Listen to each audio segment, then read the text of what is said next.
নবীজি বলেছেন, রোজাদারদের জন্য সবচেয়ে বড় খুশির সংবাদ হলো হাশরের মাঠে আল্লাহ সবার আগে রোজাদারদের সাথে সাক্ষাৎ করবেন। সুবহানাল্লাহ। নবীজি বলেন, একটি খেজুরের অর্ধেক হলেও দান করো, জাহান্নামের শাস্তি হতে নিজেকে হেফাজত করো। আসসালামু আলাইকুম। আমি মিরানাস কুকিং অ্যান্ড ব্লগসে আপনাদের সবাইকে আরও একবার নতুন একটা ভিডিওতে ওয়েলকাম জানাচ্ছি। আশা করছি আপনারা সবাই আল্লাহর রহমতে ভালো আছেন। আমরাও আলহামদুলিল্লাহ ভালো আছি। আজকে শুক্রবার হচ্ছে মুসলমানদের জন্য আর একটা ঈদ। শুক্রবার বেশি বেশি আমল করা, ইবাদত করা, এটা কিন্তু আমাদের মুসলমানদের জন্য উত্তম, তাই না? বৃষ্টির পানি পড়ে আমার বারান্দার গাছগুলো কিন্তু অনেক সুন্দর হয়ে গিয়েছে। আর এখানে দেখেন মাশাআল্লাহ, এই যে পর্তুলিকা গাছ, এখানে মাত্র এই যে কয়েকটা আছে, অনেকগুলো ছিল কিন্তু এগুলো মারা গিয়েছে। এখন যা আছে ওটাতে ইনশাল্লাহ হয়ে যাবে। এই দেখেন দুইটা কুমড়ো গাছ, মাশাআল্লাহ অনেক সুন্দর হয়েছে, কিন্তু গাছগুলো দেখতে কিন্তু অনেক সুন্দর লাগছিল। জানি না এগুলো আদৌ হবে কি না। আর এখানে দেখেন ছোট ছোট কতগুলা নয়নতারা গাছ। এখানে নয়নতারার এই যে ফুল থেকে বিচি পড়ে ছোট অনেকগুলা ছাড়া হয়ে গিয়েছে, এগুলা থেকেও কিন্তু নয়নতারা গাছ হবে, তাই না?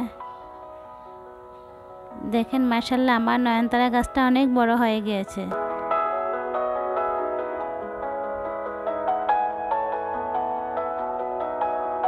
এলাম আমার রান্নাঘরে।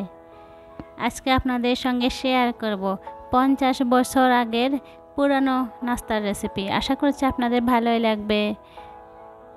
এই যে দেখেন শুরু করে দিলাম। প্রথমে চুলায় একটা এই যে পাতিল বসিয়ে দিলাম, তারপরে এখানে আমি পর্যাপ্ত পরিমাণে সয়াবিন তেল দিলাম। তবে বেশিরভাগ সময় কিন্তু আমি সরিষার তেল দিয়ে রান্না করি, আজকে একটু সয়াবিন তেলটাই দিলাম। এখানে আমি রসুন কুচি, পেঁয়াজ কুচি দিয়ে দিলাম। তেলের মধ্যে একটু হালকা বাদামি কালার করে নেব।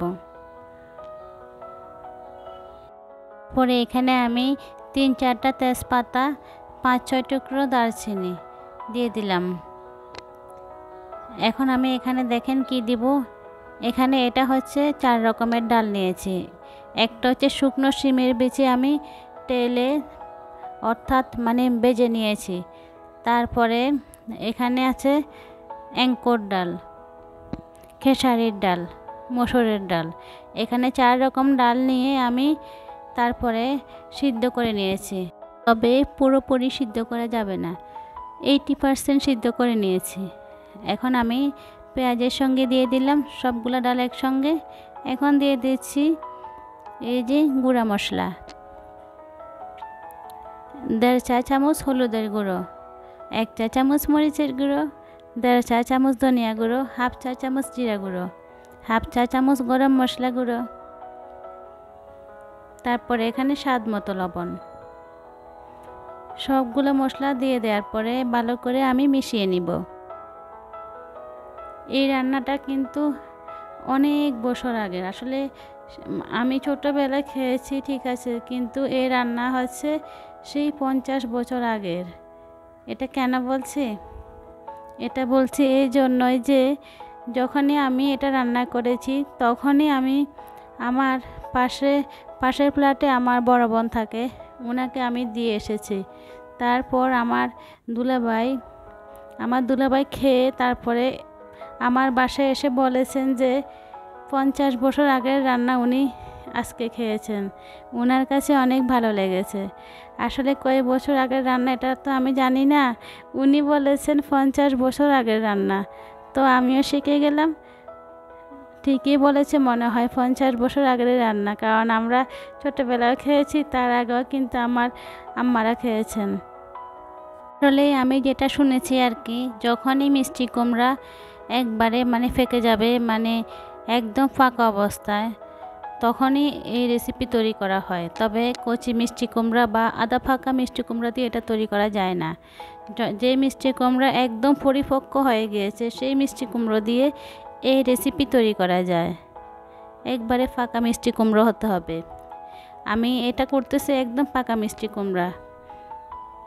মাদিহার বাবা মিষ্টি কুমড়াটা 1 মাস আগে এনেছিলেন, মানে অনেক ফাঁকা ছিল।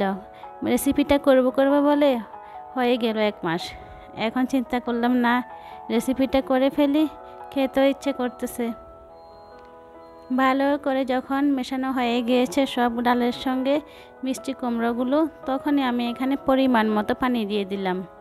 আচ্ছা, এখানে আমি অবশ্য এই যে 5-6টা কাঁচামরিচ দিয়ে দিলাম। দিয়েছি এখানে আমি 1/2 কাপ নারিকেল কোড়ানো। নারিকেল কোড়ানো দিতেই হবে। নারিকেল কোড়ানো দিয়ে তারপরে একসঙ্গে ভালো করে মিশিয়ে নিয়েছি। এখন ডেকে দিলাম রান্না করার জন্য। চুলার আগুনটা মিডিয়ামে রেখেছি। এখন এখানে দেখেন লাল আটার রুটি বানাবো। এটার সঙ্গে খাওয়ার জন্য কিন্তু লাল আটার রুটি বেস্ট। এই যে এখানে 5 কেজি গম ভালো করে শুকিয়ে নিয়েছি। যখনই বাজার থেকে এনেছিল অনেক সুন্দর ছিল, তারপরেও একটু ভালো করে শুকিয়ে বেছে নিয়েছি। তারপরে এখন মেশিনে ভাঙিয়ে আনা হয়েছে। দেখেন কি সুন্দর হয়েছে। লাল আটার রুটি এমনিতেও কিন্তু স্বাস্থ্যের জন্য অনেক ভালো, এটা আমরা সবাই জানি, তাই না? এখন এখানে দেখেন রুটি বানাবো, এই জন্য গরম পানি লবণ দিয়ে দিলাম। তারপরে দেখেন আটাগুলো দিয়ে দিলাম। যখনই একটু উপর দিকে ফুটে উঠবে তখনই চুলার আগুনটা কমিয়ে দিয়ে ভালো করে মিশিয়ে দিয়ে ডেকে রেখে দিব 5 মিনিট। এতে করে রুটিগুলো কিন্তু অনেক সুন্দর সফট হবে। না হলে লাল আটার রুটি অনেক শক্ত থাকে। এটা কিন্তু একটা টিপস দিয়ে দিলাম। এদিকে দেখেন মিষ্টি কুমড়াটাও কিন্তু হয়ে এসেছে। ভালো করে মিশিয়ে নিয়েছি আর লবণটা চেক করে নিয়েছি। মাশাআল্লাহ অনেক ভালো হয়েছে। এখন নামিয়ে ফেলবো। এই পর্যায়ে নামানোর ঠিক 2 মিনিট আগে আমি এখানে আরও 1/2 কাপ নারিকেল কোড়ানো দিয়ে দিলাম। আসলে নারিকেল কোড়ানো এখন দিচ্ছি যাতে করে এটা মুখে লাগে, খাওয়ার সময় অনেক ভালো লাগে। দিয়ে দিলাম আমি এখানে 1 টেবিল চামচ চিনি, 2 টেবিল চামচ গুঁড়ো দুধ। চিনি আমি 1 টেবিল চামচ দিয়েছি, আর বেশি দেওয়া লাগবে না। আসলে মিষ্টি কুমড়াটা অনেক ফাঁকা ছিল এবং অনেক মিষ্টি ছিল, সেই জন্য 1 টেবিল চামচ স্বাদের জন্য দেওয়া লাগবে।